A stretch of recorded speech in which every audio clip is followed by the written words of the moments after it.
नमस्कार। सहकार YouTube channel में आपका स्वागत है।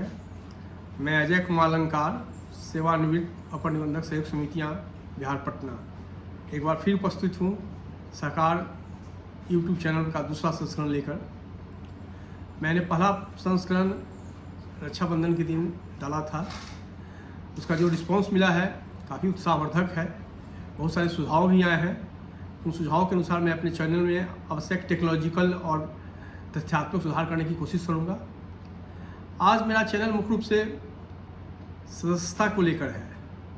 आप विदित हैं कि सदस्यता को लेकर, खासकर पैक्स की सदस्यता को लेकर इन दोनों काफ़ी चर्चाएं चल रही हैं। कई समादेश याचिकाएँ माननीय उच्च न्यायालय पटना में दायर हुई हैं, उनमें आदेश भी किया गया है। माननीय सर्वोच्च न्यायालय में SLP भी दायर हुआ है। सदस्यता के संबंध में चर्चा करने से पहले मैं 2-3 चीज़ स्पष्ट कर देना चाहता हूँ। सदस्यता एक तो सभी सहकारी समितियों के लिए है, उसका उपबंध बिहार सहकारी समिति नियमावली 1959 यथा संशोधित, जो समय समय पर संशोधित हुए हैं, उसकी धारा 7 में उपधारा 1, 2, 3, 4 के अंतर्गत सदस्यता लेने के संबंधित प्रावधान का बृहद विवरण किया गया है। कुछ प्रावधान बिहार सहकारी समिति अधिनियम 1935 में भी है, जो मुख्यतः पैक्स की सदस्यता को लेकर है। बिहार सहकारी, यहाँ एक चीज़ रोचक है। बिहार सहकारी समिति अधिनियम 1935 की धारा 44AQ(6) में, 44AQ की उपधारा 6 में यह स्पष्ट उल्लेख है कि पैक्स के कार्यक्षेत्र में रहने वाला प्रत्येक परिवार का कम से कम एक व्यक्ति पैक्स का सदस्य होगा। ध्यान देने की जरूरत है, यहाँ कम से कम मिनिमम 1 मेंबर, एक व्यक्ति की चर्चा की गई है। जबकि यदि हम पैक्स की उपविधि का अवलोकन करते हैं तब पैक्स की उपविधि की कंडिका में यह उल्लेखित है कि प्रत्येक परिवार से एक सदस्य ही पैक्स का सदस्य बनेगा। यहाँ स्पष्ट हमने किया था पिछली बार भी, फिर मैं कर देना चाहता हूँ कि अधिनियम और उपविधि में यदि कोई टकराव हो तो अधिनियम में जो लिखित बातें हैं वही प्रभावी होंगी। इस परिस्थिति में पैक्स की सदस्यता के संबंध में अधिनियम में जो लिखा हुआ है कि कम से कम एक व्यक्ति, इसका अर्थ है कि ये किसी परिवार का एक से अधिक व्यक्ति भी पैक्स का सदस्य बन सकता है। अब मैं नियमावली की ओर आता हूँ और पैक्स के सदस्य के संबंध में एक चीज़ और स्पष्ट कर देना चाहता हूँ कि वहाँ सदस्य और सह सदस्य का भी प्रावधान है। जबकि अन्य सोसाइटियों, यदि हम मत्स्यजीवी सहयोग समिति की बात करें तो वहाँ सह सदस्य का कोई कॉन्सेप्ट नहीं है, केवल सदस्य ही होते हैं। अब मैं सदस्यता से संबंधित विस्तृत प्रावधानों की चर्चा करूँगा, जो बिहार सहकारी समिति नियमावली, जिसे मैं नियमावली कहूँगा, कि धारा 7 में 1, 2, 3, 4 उपधारा के तहत वर्णित है। धारा 7 में यह उल्लेख है, धारा 7 की उपधारा 1 में यह उल्लेख है कि जो भी व्यक्ति पैक्स का सदस्य बनना चाहेगा वह विहित प्रपत्र में अपना आवेदन देगा। परंतु इससे पहले मैं एक बहुत ही दिलचस्प तथ्य को उजागर करना चाहता हूँ।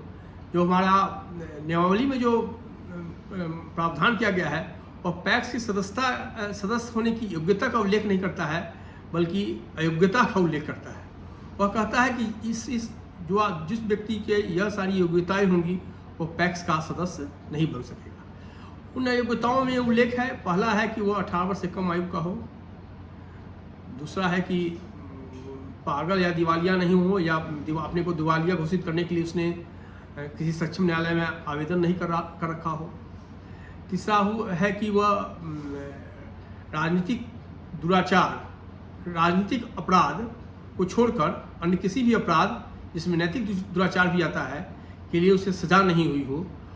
परंतु उसके साथ यह प्रावधान कर दिया गया है कि यदि ये सज़ा की अवधि समाप्त हुए 5 वर्ष अधिक हो गए होंगे तो यह योग्यता की श्रेणी में नहीं आ पाएगा। कहने का यह अर्थ है कि जो प्रावधान किए गए हैं उसमें एक और तथ्य का उल्लेख किया गया है कि उस व्यक्ति को किसी सोसाइटी अथवा संबद्ध सोसाइटी का वेतनभोगी कर्मचारी नहीं होना चाहिए। उदाहरण के लिए यदि कोई व्यक्ति किसी सोसाइटी का प्रबंधक है, सचिव है, तो वह उस सोसाइटी का मेंबर नहीं हो सकता है।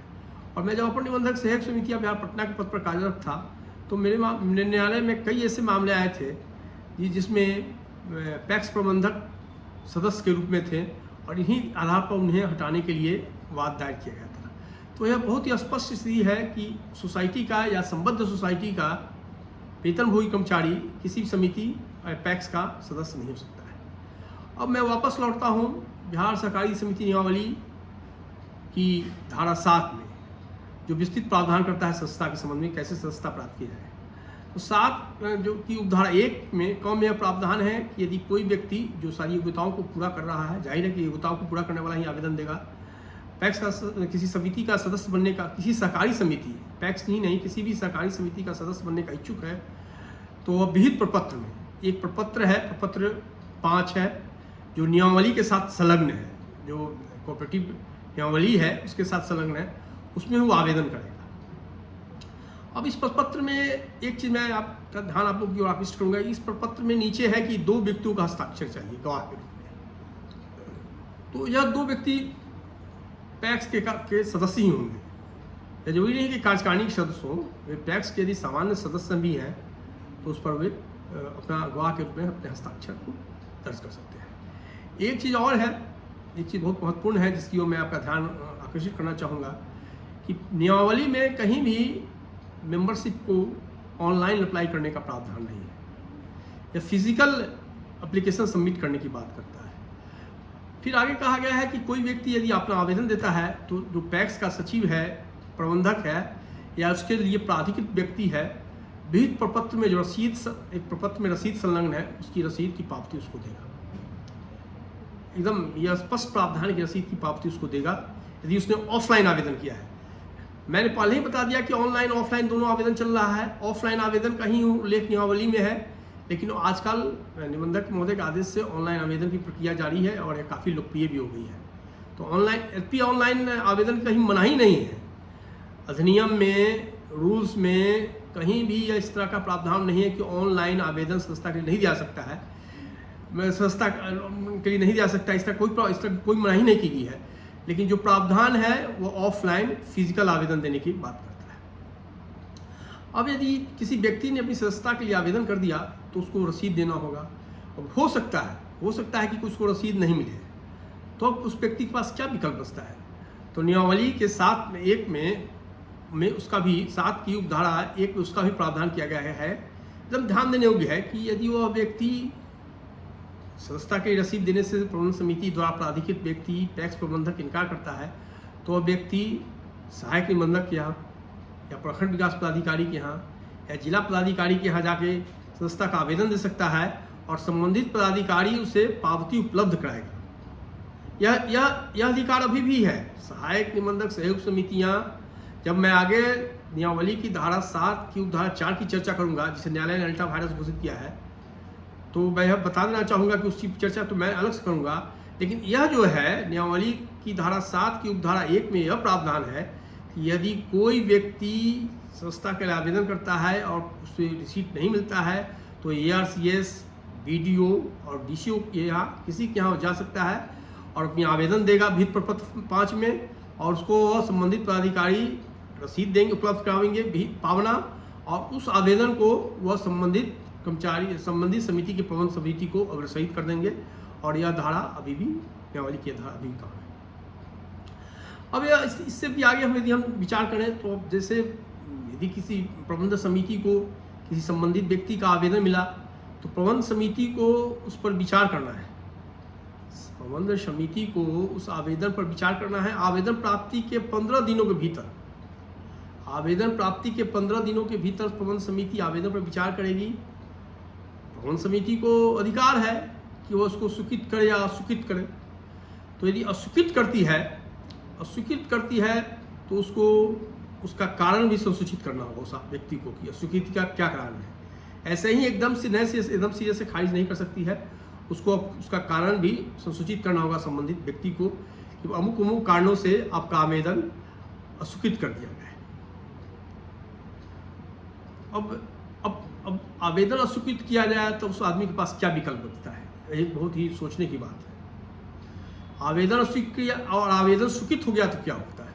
तो आवेदन स्वीकृत हो जाने से वह व्यक्ति सदस्य तो माना जाएगा, लेकिन इसके लिए जो नियमावली की धारा 7 है उसमें है कि कम से कम उसको प्रवेश शुल्क 1 रुपया और सदस्य हिस्सा पूंजी 10 रुपया जमा करना होगा।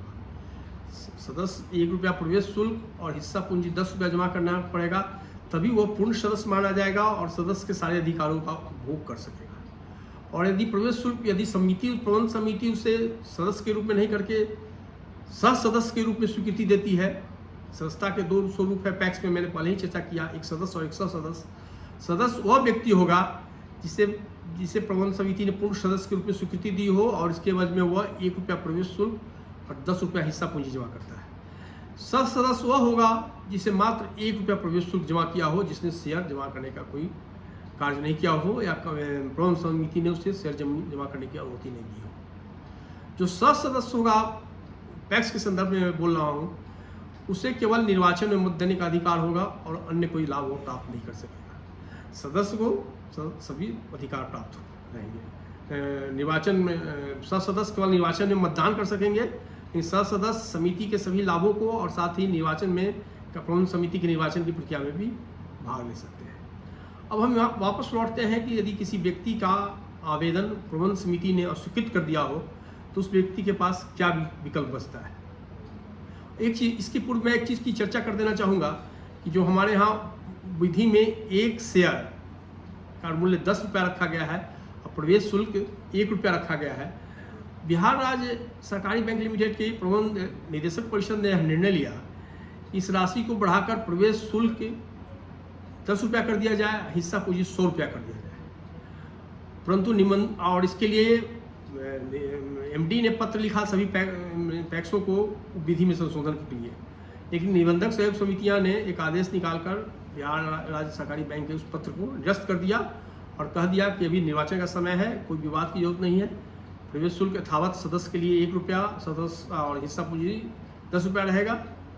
तो यह बात अभी भी वही है, हिस्सा पूंजी यथावत है। अब प्रश्न उठता है कि जिस व्यक्ति को आपने स्वीकृत कर दिया वह क्या करेगा।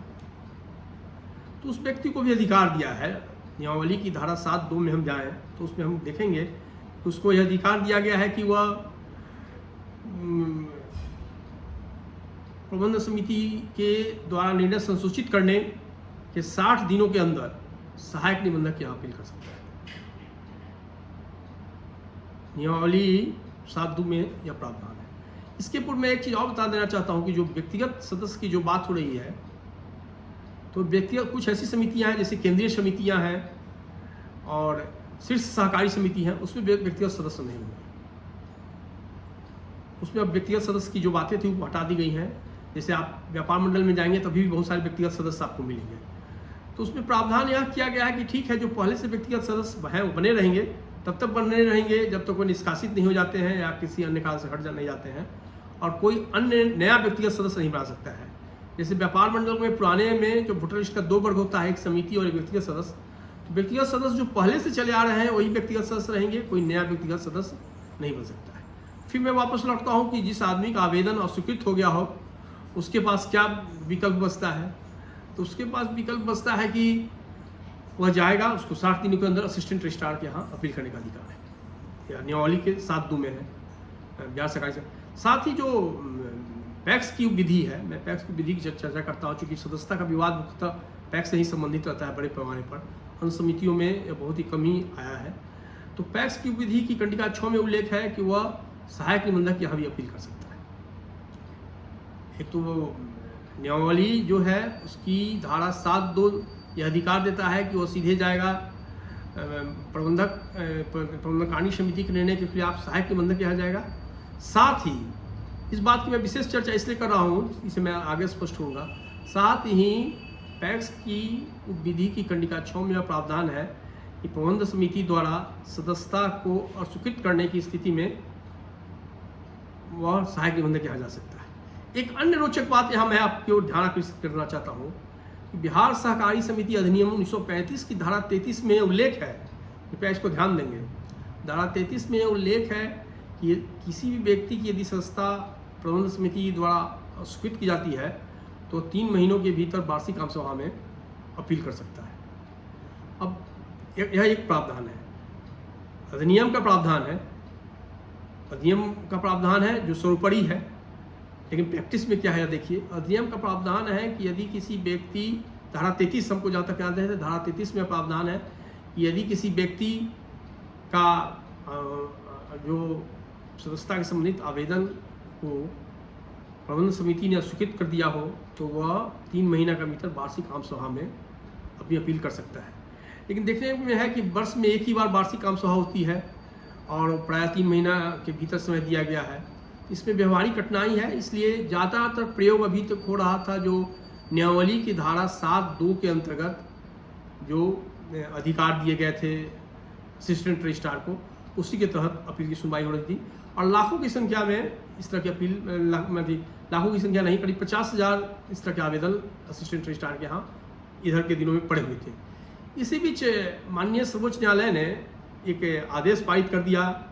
एक पैक्स अध्यक्ष थे जो बिठौली पैक्स अध्यक्ष थे, जहाँ तक मेरे नाम में याद है, वे माननीय सर्वोच्च न्यायालय में चले गए और उन्होंने 7(2) के अंतर्गत सहायक निबंधक द्वारा की गई सुनवाई की प्रक्रिया को चुनौती दी, स्वादेश याचिका के माध्यम से चुनौती दी। उनका कहना था कि जो ऑनलाइन जो इस सदस्य बनाया जा रहा है ऑनलाइन प्रक्रिया के तहत और उस स्वीकृति की स्थिति में जो असिस्टेंट रजिस्ट्रार द्वारा सुनवाई की जा रही है उसमें हम लोगों की अभी पक्ष सुना जाना चाहिए।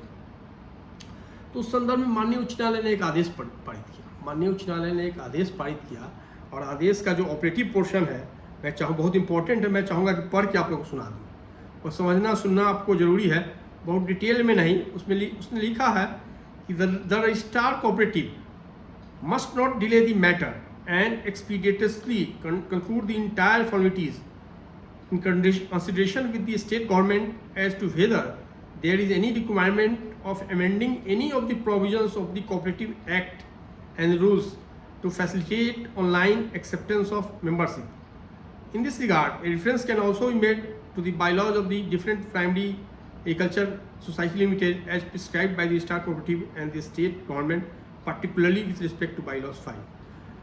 यहाँ इस ऑपरेटिंग पोर्शन को सुनाने का उद्देश्य यह था कि जो माननीय न्यायालय का आदेश था वो कह रहा था कि उसको देखें, सरकार से कंसल्टेट करें और कंसल्टेशन करें और एक्ट और यदि रूल्स में कोई परिवर्तन की जरूरत हो तो उस पर विचार करें।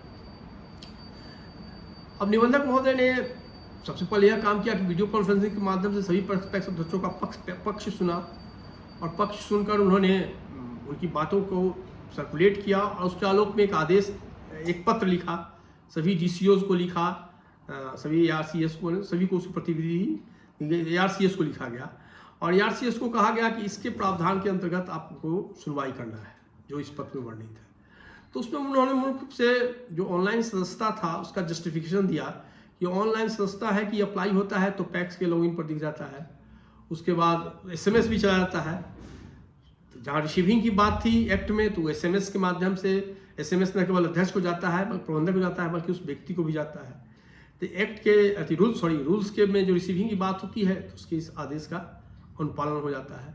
साथ उन्होंने जो ऑनलाइन मेंबरशिप का जो प्रोविजंस था उसमें बहुत सारे संशोधन किए हैं और थोड़ा उसको अधिक स्वीकार्य बनाने का प्रयास किया है, उसकी विसंगतियों को दूर करने का प्रयास किया गया है उस सॉफ्टवेयर में। उसमें एक बहुत इंपॉर्टेंट चीज़ है कि जो प्रपत्र 5 में संबंधित व्यक्ति आवेदन अपलोड करेंगे और उसके बाद उसका प्रिंट आउट निकाल के संबंधित पैक्स के सदस्यों से गवाह के रूप में हस्ताक्षर लेंगे और फिर उसे अपलोड करेंगे और जब सदस्यता की स्वीकृति होती है तो जब अपील करते हैं ARCS के यहाँ तो उस आवेदन को जो मूल रूप में है उसको भी उपस्थापित करेंगे और बहुत सारी बातें की गई हैं जिसकी मैं चर्चा नहीं करूँगा। तो अब तो माननीय उच्च न्यायालय में का आदेश है, उसका आदेश का कंप्लायंस हुआ, बहुत हद तक कंप्लायंस करने को निबंधक महोदय ने प्रयास किया, लेकिन माननीय उच्च न्यायालय ने सबसे बड़ा प्रश्न यह उठाया था कि थी ऑनलाइन प्रोविजन के संबंध में यदि एक्ट और रूल्स में कोई परिवर्तन की जरूरत हो तो राज्य सरकार के कंसल्टेशन से इस पर विचार किया जा सकता है। यह प्रश्न अभी अनुत्तरित है क्योंकि इसमें एक्ट और रूल्स में अमेंडमेंट करना होगा और अब मैंने पहले अंक में आप लोगों को बताया था कि एक्ट और रूल्स में नया रूप देने के लिए तो नया बनाने के लिए कमेटी भी गठित हुई है जिस कमेटी ने अपना रिपोर्ट भी दे दिया है। तो राज्य सरकार के समक्ष विचाराधीन है और जब नया रूप दिया जाएगा तो इस पर विचार किया जाएगा। तत्काल निबंधक महोदय ने बीच का रास्ता निकालते हुए ऑनलाइन प्रक्रिया को पैक्स सदस्यों के सुझाव के अनुसार कुछ संशोधित किया है, अधिक पारदर्शित बनाया है। ताकि अपील के संबंध में भी जो पैक्स अध्यक्षों की शिकायत थी कि ऐसे ही दस्तखत करके अपील स्वीकार कर लिया जाता है, वो भी दूर हो सके। 7/2 की 2 बात मैंने यहाँ कर दी, और इस तरह फिर से जो अपील है लगभग लंबित है, उनकी सुनवाई शुरू हो गई है। बहुत लोगों को उसका लाभ मिल सकेगा, या जो वैध अपील नहीं होंगे उनको खारिज किया सकेगा। तो मैंने सदस्यता के संबंध में 7/2 पर बहुत ही डिटेल से चर्चा की, क्योंकि यह अभी हॉट केक है। और इसी संदर्भ में मैं भूल गया कि यह आदेश 2021 में ही पारित किया था माननीय उच्च न्यायालय ने। 2021 में ही माननीय उच्च न्यायालय ने मैं 2021 में माननीय उच्च न्यायालय इसमें चर्चा करना 2021 में माननीय उच्च न्यायालय ने एक और आदेश पारित किया था, जिसकी मैं चर्चा आप लोग से करना जरूरी समझता हूँ। यह आदेश हुआ था 7/4 नियमावली की धारा 7 की उपधारा 4 में यह प्रावधान है कि यदि कोई व्यक्ति ARCS BDO और DCO के समक्ष यह घोषणा करे कि वह पैक्स का सदस्य बनने की सारी योग्यताएं रखता है, परंतु उसने प्रबंध समिति के समक्ष आवेदन भी दिया है, परंतु प्रबंध समिति उसे सदस्य नहीं बनाया है, तो उसके इस आवेदन और घोषणा पत्र को आधार मानकर संबंधित ARCS या BDO या DCO उसको सदस्य बना सकते थे। अब बड़ी संख्या में ये लोग सदस्य बने। हमको लगता है कि इस आदेश के आधार पर लाखों की संख्या में लोगों को सदस्य बनाया गया, या चूंकि यह प्रावधान था, नियमावली का प्रावधान था, इसका लोग लाभ उठाते थे। इसी बीच 2014 में इस पर एक केस हुआ। 2014 में एक केस हो गया माननीय उच्च न्यायालय में 7/4 नियमावली की धारा 7 की उपधारा 4 के कहा गया कि नहीं, यह उपधारा है या अवैध है, इसका पालन नहीं किया जाना चाहिए। तो माननीय उच्च न्यायालय ने 2023 में आदेश पारित किया। माननीय उच्च न्यायालय ने 2023 में, आपको लगता है लक्ष्मीकांत शर्मा बनाम राज्य सरकार का यह मामला था, और माननीय उच्च न्यायालय 2023 में नहीं, माननीय उच्च न्यायालय में ने 2019 या 2021 में इसमें आदेश पारित करके इस क्लॉज को अल्ट्रा वायरस घोषित कर दिया। 7/4 का जो क्लॉज था उसको उसने अल्ट्रा वायरस घोषित कर दिया कि इसके तहत आप सदस्य नहीं बना सकते हैं। तो यह मामला चलता रहा, लेकिन इस पर संज्ञान नहीं लिया विभाग ने। फिर संबंधित व्यक्ति ने MJC दायर किया हाई कोर्ट में, और MJC में 2023 में दायर हुआ, और MJC के अनुपालन के क्रम में विभाग ने कोर्ट में काउंटर एफिडेविट दिया, और निबंधक महोदय ने एक आदेश निकालकर यह स्पष्ट कर दिया कि 7/4 का प्रयोग करते हुए जितने भी सदस्य बनाए गए हैं उनकी सदस्यता, उनको सुनवाई किया जाए, उनकी सदस्यता समाप्त करने की कार्रवाई की जाए। सभी DCO या ARCS सभी को पत्र सर्कुलेट किया गया था कि 7/4 को चूंकि माननीय उच्च न्यायालय ने अल्ट्रा वायरस घोषित कर दिया है और इसको लागू करने के लिए MJC भी दायर किया गया है, तो इसलिए जितने बिहार सहकारी समिति नियमावली की धारा 7 की उपधारा 4 के अंतर्गत जितने लोग भी सदस्य बने हैं उनकी सदस्यता को समाप्त करने की कार्रवाई की जाए, लेकिन समाप्त करने से पहले उनकी सुनवाई की जाए। यह हुआ। यह भी चल ही रहा था कि एक व्यक्ति पटना के हैं, वो चले गए माननीय सर्वोच्च न्यायालय में, उन्होंने SAP दायर किया सर्वोच्च न्यायालय में, इस न्यायालय के MJC न्यायालय के इस फैसले के खिलाफ। तो सर्वोच्च न्यायालय ने अप्रैल में ही उनकी SLP को स्वीकार किया और फर्दर प्रोसीडिंग पर स्टे कर दिया कि आप कोई स्टे नहीं कर सकते। तो उस पत्र के आलोक में निबंधक महोदय ने एक पत्र निकालकर सभी को यह सूचित किया। पत्र व जिला सहकारिता पदाधिकारी बक्सर को एड्रेस था, लेकिन सभी संबंधितों को सूचित किया गया, ARCS और अन्य लोगों को, कि 7/4 के अंतर्गत सदस्यता से हटाने की अभी कोई कार्रवाई नहीं की जाए और यथास्थिति बने रहे। कहने का मतलब नियमावली की धारा 7 की उपधारा 4 के अंतर्गत जो सदस्य बने हैं और भी सदस्य बने रहेंगे, और जब मैं पैक्स मतदाता सूची की तैयारी होगी तो उसमें उनका नाम रहेगा आज की तारीख में। अब उसमें अंतिम फलाफल तो SLP के निर्णय पर ही होगा। और 7/2 की चर्चा में जो मैंने माननीय उच्च न्यायालय का संदर्भ दिया था, तो फिर 7/2 में एक अन्य केस दायर हो गया है। एक अन्य केस माननीय उच्च न्यायालय में दायर हुआ है कि ठीक है, नियमावली की धारा 7 की उपधारा 2 के अंतर्गत सहायक निबंधक को अपील सुनने का जो कार्य किया जा रहा है वह कार्य नियमानुकूल नहीं है। तो याचिकाकर्ता ने 2008 या 2009 में विभाग ने एक अधिसूचना जारी की थी, और उस अधिसूचना के माध्यम से उसने अधिकारियों को अधिनियम और नियमावली की शक्तियां प्रदत्त की थी, पावर को डेलीगेट किया था। यह चिट्ठी सरकार प्रभाग से निकला था, निबंधक महोदय के स्तर से नहीं निकला था, सरकार प्रभाग ने निकाला था और सरकार प्रभाग ने पावर को डेलीगेट किया था। परंतु याचिकाकर्ता का कहना है, जो नई याचिका उन्होंने दायर की है, याचिकाकर्ता का कहना है कि उस जो पावर डेलीगेट किया गया था नोटिफिकेशन के माध्यम से, 2008 के नोटिफिकेशन के माध्यम से, उसमें सहायक निबंधक को 7(2) का पावर दिया ही नहीं गया है, या पावर डीसीओ का है, तो सहायक निबंधक कैसे सुनवाई कर सकते हैं? इसमें विभाग को प्रतिशपथ देना है, विचित्र स्थिति है। 7(2) के तहत, एक तो 7(2) के तहत सुनवाई कर रहे हैं असिस्टेंट रजिस्ट्रार ने हाल ही में एक चिट्ठी निकालकर 14 अगस्त को एक चिट्ठी निकालकर उनको कहा कि आप उनको सुनवाई करें, भले उसमें उन्होंने सुझाव दिए हैं कि इस तरह से सुनवाई की प्रक्रिया होगी, लेकिन माननीय उच्च न्यायालय में फिर अलग से वाद दायर हो गया है। वह कह रहा है कि नहीं, असिस्टेंट रजिस्ट्रार को पावर ही नहीं है। अब मुझे लग रहा है कि विभाग असिस्टेंट रजिस्ट्रार को, ठीक है विभाग ने नोटिफाई नहीं किया, अधिसूचना नहीं दिया, लेकिन एक चीज़ तो स्पष्ट है कि जो उप विधि की कंडिका 6 है वह तो देता है असिस्टेंट रजिस्ट्रार को अधिकार। असिस्टेंट रजिस्ट्रार को उप विधि की कंडिका 6 देता है और इसके प्रतिकूल कहीं कोई प्रविष्टि नहीं है अधिनियम नियमावली में, तो एक आधार हो सकता है कि असिस्टेंट रजिस्ट्रार न्यायालय के समक्ष अपना पक्ष रखने का। खैर यह तो विभाग की चीज़ है कि न्यायालय अपना पक्ष रखेगा और विभाग न्यायालय के समक्ष अपना पक्ष रखेगा और विभाग न्यायालय क्या फैसला देता है। लेकिन माननीय उच्च न्यायालय ने जो नोटिस निर्गत किया उसमें उसने स्पष्ट रूप से उल्लेख कर दिया है कि 7(2) तक जो भी सदस्य नियमावली की धारा 7 की उपधारा 2 के अंतर्गत जो भी सदस्य बनाए गए हैं उनकी सदस्यता समादेश याचिका में माननीय उच्च न्यायालय के फैसले के पर निर्भर करेगी कि वे सदस्य रहेंगे या नहीं रहेंगे। यह स्थिति है, यह अभी भी काम है।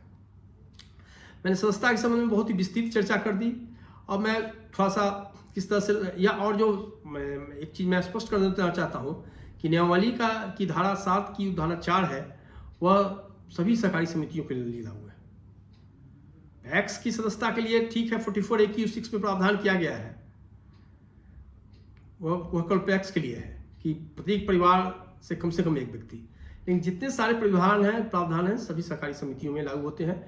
लेकिन हमारे यहाँ मुख्यतः यह सदस्यता से संबंधित जो भी मामले आते हैं, विवाद आते हैं, पैक्स की सदस्यता से संबंधित आते हैं, क्योंकि केंद्रीय समिति में और शीर्ष सहकारी समिति में व्यक्तिगत सदस्यता का प्रावधान ही समाप्त कर दिया गया।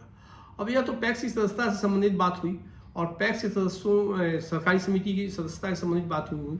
अब सहकारी समिति के सदस्यों या पैक्स के सदस्यों के अधिकार और कर्तव्य क्या है? तो अधिकार में है कि जैसे ही वह पूर्ण सदस्य बनेगा तो उसको जो पैक्स का लाभ है सारा मिलेगा, और जो सदस्य बनेगा उसको वोटिंग राइट रहेगा, निर्वाचन की प्रक्रिया में भाग नहीं ले सकता है। पूर्ण सदस्य निर्वाचन की प्रक्रिया में भाग ले सकता है, वो वार्षिक आम सभा में भाग लेगा, वार्षिक आम सभा में उसको मतदान का अधिकार होगा। साथ ही उसका और जो भी सदस्य हैं, जो भी कोई सदस्य है, तो जो पैक्स का जो डॉक्यूमेंट्स है, जो अभिलेख है, जो ऑडिट रिपोर्ट है, जो बाइलॉज है, जो कार्यवाही है, उस सब तक उसकी पहुंच होगी। वो पहुंच यदि वो मांग करेगा तो उसकी पहुंच सुनिश्चित होगी। अब अधिकार कर्तव्य के बाद अब निष्कासन पर हम आते हैं कि सदस्यता के निष्कासन से संबंधित क्या प्रावधान है। सदस्यता एक चीज़ है कि कोई स्वेच्छा से भी अपना विधि में या प्रावधान है या नियमावली में भी प्रावधान है कि उस स्वेच्छा से 3 महीने का नोटिस देगा, 3 महीने का नोटिस देकर वो अपनी सदस्यता का परित्याग कर सकता है। प्रबंध समिति को 3 महीने, लेकिन बशर्ते उस पर समिति का कोई लायबिलिटी नहीं हो, कोई कर्ज नहीं हो या कोई चीज़ नहीं हो, और साथ ही वैसा व्यक्ति कम से कम 1 वर्ष से समिति का सदस्य रहा हो। तो कोई भी यदि व्यक्ति सदस्यता का परित्याग करना चाहेगा तो कम से कम उसको लगातार 1 वर्ष तक समिति का सदस्य रह गया हो, उसके बाद वो 3 महीने की नोटिस देगा प्रबंध समिति को, सदस्यता का परित्याग कर देगा। अब हम सदस्यता के निष्कासन पर आते हैं। सदस्यता के निष्कासन पर प्रबंध समिति को अधिकार है या उपविधि में वर्णन कि कैसे सदस्य व्यक्ति को निष्कासित करेगा। तो निष्कासित में है कि जो अयोग्यता यदि किसी में आ जाती है, यदि सदस्य रहते हुए दंडित हो गया हो किसी अपराध के लिए, या पागल या दिवालिया घोषित हो गया हो, तो उसको सदस्यता से हटा सकता है। या वो ऐसा काम कर रहा है जो समिति के उपविधि की या समिति की प्रतिष्ठा के खिलाफ है, तो सदस्यता से हटा सकता है। तो आज मैंने बहुत डिटेल में आपको सदस्यता से संबंधित प्रावधान का उल्लेख किया है, और मैं यहाँ स्पष्ट कर देना चाहता हूँ कि जो 7(4) के यहाँ के अंतर्गत जो सदस्य बने थे और जिन्हें हटाने का आदेश निर्गत किया गया था, उसे माननीय उच्च न्यायालय ने अभी स्टे कर दिया है। उसका फलाफल क्या होता है इस पर उनका भाग्य निर्भर करेगा। इसी तरह 7(2) पर भी जो असिस्टेंट रजिस्ट्रार के पावर को चैलेंज किया गया है माननीय उच्च न्यायालय में, माननीय उच्च न्यायालय का क्या फैसला आता है उसके फलाफल पर उनका भाग निर्भर करेगा कि सदस्य रहेंगे या नहीं रहेंगे। तो ये सारी बातें अत्यंत महत्वपूर्ण हैं जिन्हें हमने आपके समक्ष रखा है।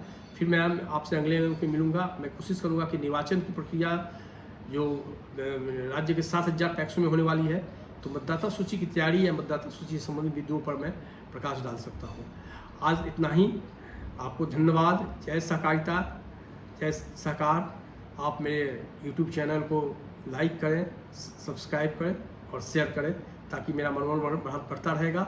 और अपने सुझाव दें ताकि मैं उसके सुझाव के अनुरूप टेक्निकल अपग्रेडेशन भी कर सकूं, तथ्य में भी सुधार कर सकूं और उसे और अधिक आपके उपयोग लायक बना सकूं। लेकिन आपके सहयोग के लिए बहुत बहुत धन्यवाद। नमस्कार।